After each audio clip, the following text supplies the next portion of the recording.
मित्रांनो, आयुष्यात एक गोष्ट लक्षात ठेवा, जिंकाल तर असे जिंका की जणू जिंकायची सवयच आहे, आणि हराल तर असे हरा की जिंकून कंटाळा आल्याने गंमत म्हणून हरलो आहे.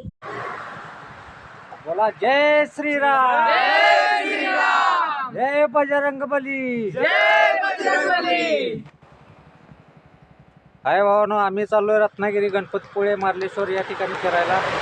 तरी जाता जाता जय हनुमान आपल्याला जे माहिती भेटलेली आहे, जाता जाता बोलणं आलेली आहे. तरी सर्वांनी इथे येऊन आपले दर्शन घेण्याची इच्छा व्हावी अशी आम्ही मनापासून प्रार्थना करतो. आणि आणखी एकदा जय श्रीराम. जय श्रीराम.